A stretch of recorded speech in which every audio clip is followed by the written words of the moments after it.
वैदिक एस्ट्रो केंद्र में दर्शकों आपका बहुत बहुत हार्दिक स्वागत है। आज मित्रों हमारा ये जो चर्चा का विषय है, नवंबर का जो महीना आ रहा है 2020 में आने वाला जो महीना नवंबर का है, ये उसके राशिफल की चर्चा है, मासिक राशिफल। तो सभी राशियों के विषय में चर्चा होगी, मेष राशि से लेकर और मीन राशि तक एक एक करके।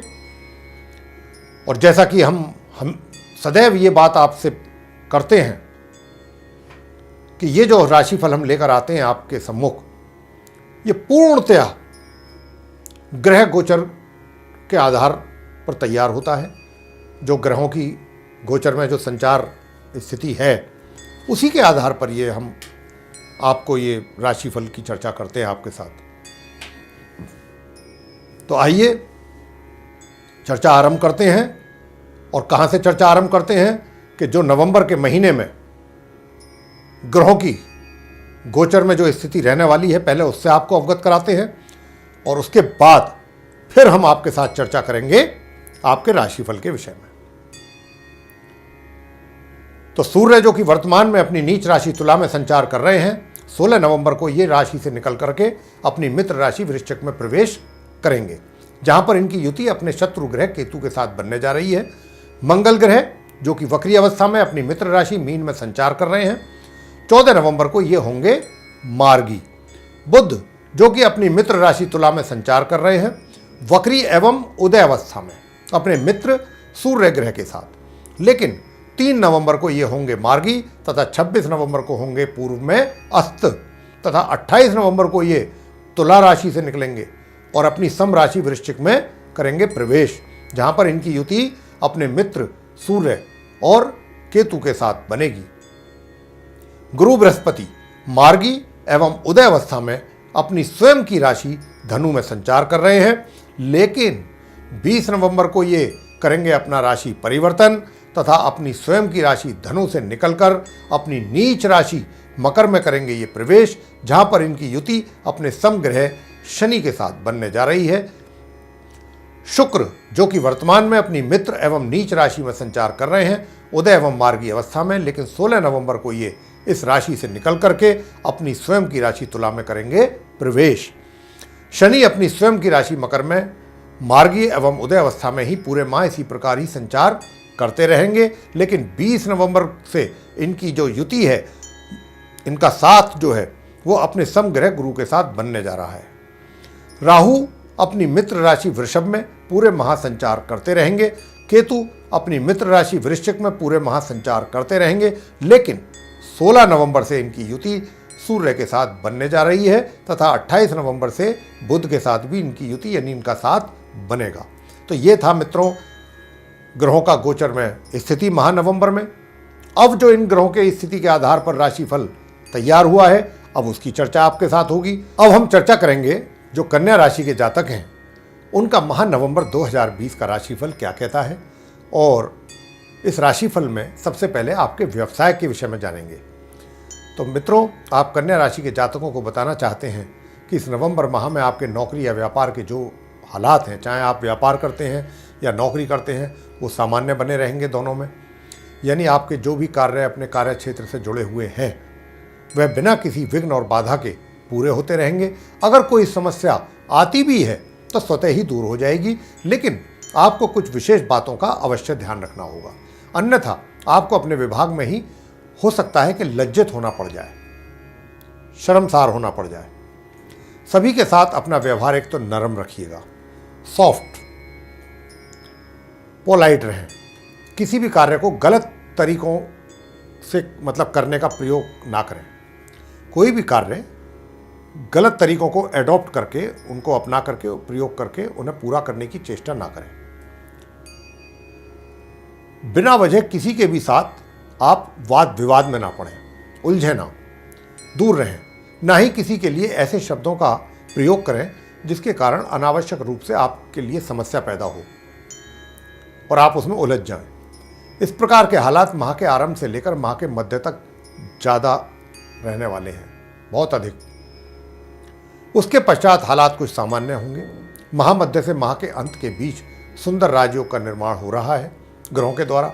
और इस अवधि में अगर आप अपना कोई व्यापार भी आरंभ करना चाहेंगे तो आपको अपने परिवार का पूरा पूरा सहयोग यहां पर प्राप्त होगा।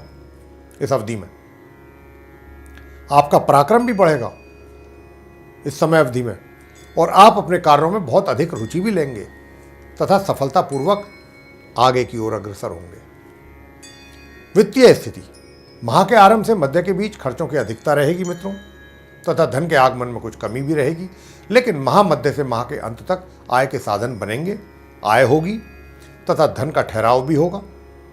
लेकिन आपके अपने कार्यों में अधिक व्यस्तता के कारण सुख सुविधाओं का लाभ आप नहीं ले पाएंगे इस माह। प्रेम संबंध, इस माह के उत्तरार्ध से आप अपने प्रेम संबंधों को मजबूत करने में सफल ही नहीं होंगे, अपितु विवाह के भी बंधन में बंध सकते हैं।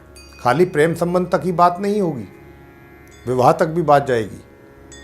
इस प्रकार का योग है, अगर चाहेंगे आप, स्वयं अगर चाहेंगे, क्योंकि इस अवधि में ग्रहों के द्वारा जैसा कि हम कह रहे हैं कुछ इतना अच्छा और सुंदर योग बना हुआ है, बन रहा है, लेकिन इस बात की भी संभावना बहुत अधिक है इसके साथ साथ कि आपका मित्र जो है वो समजातीय ना हो।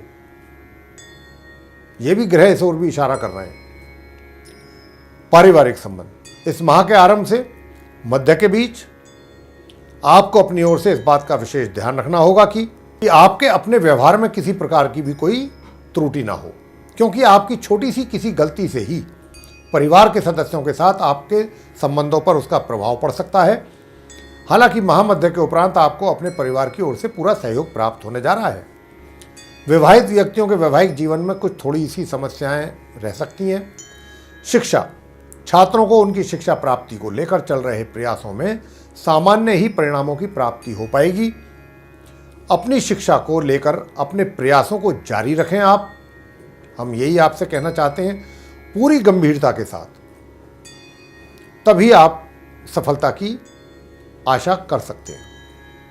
संतान, आपको इस माह अपनी संतान की ओर से विशेष परिणामों की आशा नहीं रखनी चाहिए। माह उत्तरार्ध से संतान की ओर से मिलने वाले परिणाम आप प्रभावित रहेंगे। स्वास्थ्य, इस माह आपका स्वास्थ्य भी सामान्य से नीचे स्तर पर रहने वाला है। अपने स्वास्थ्य का पूरा ध्यान रखिएगा और छाती के नीचे के रोग भी आपको परेशान इस माह कर सकते हैं। उपाय आपको अवश्य बताएंगे, बाकी आपके ऊपर निर्भर करता है कि आप इनको करते हैं या नहीं करते हैं। ये 100% आप पर है। अगर करेंगे तो निश्चित रूप से लाभ भी प्राप्त होगा। महामध्य तक गाय को शुक्रवार के दिन गाय को, प्रत्येक शुक्रवार गाय को अपने हाथों से पूरी बनवा करके 2 या 4 पूरी, उस पर थोड़ी सी खीर, या खीर नहीं है तो सफ़ेद मिठाई रख लें, बर्फी रख लें, कलाकंद रख लें, मिल्क केक रख लें, वो गौ माता को अपने हाथों से खिलाएं। साथ ही लक्ष्मी जी की पूजा भी करें, इस बात का भी ध्यान रखें। लक्ष्मी जी की भी पूजा अवश्य करें। प्रत्येक दिन प्रातःकाल सूर्य देव को जल अर्पित करना ना भूलें।